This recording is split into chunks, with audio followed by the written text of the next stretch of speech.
Ciclistas da talla de Perico Delgado, Álvaro Pino, Óscar Pereiro, Blanco Villar, Eladio Jiménez ou Anxo Vidal, entre outros, participarán este sábado na proba ciclista Bellas Glorias que se desenvolverá en Boiro. E, bueno, a parte da carreira, tamén solemos facer despois unha cena, non? Donde estamos todos, pasámoslo ben.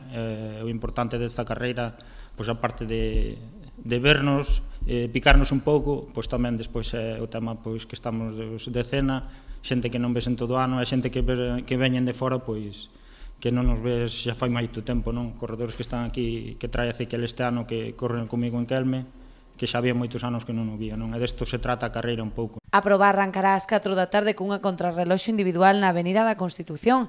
A continuación terá lugar a carreira, un circuito de 30 voltas no que participarán ao redor de 60 ciclistas. A nivel técnico é unha proba moi visual, porque é un circuito de 1 kilómetro, faremos unha contrarreloxo previa de unha volta ao circuito, un prólogo, non, por así dicilo, para que se vexan todos un por un.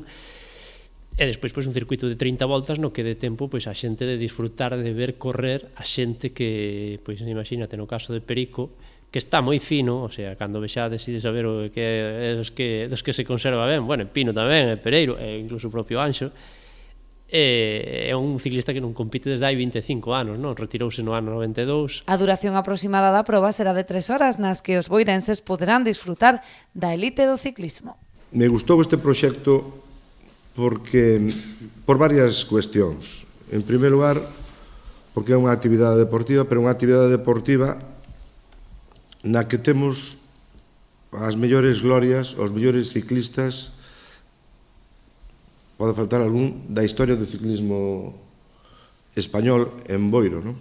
As nosas glorias, cun caché altísimo, todos profesionales, que participaron en grandes equipos que fixeron historia do ciclismo español, da mellor historia do ciclismo español e mundial, e, polo tanto, é unha oportunidade para homenaxealos,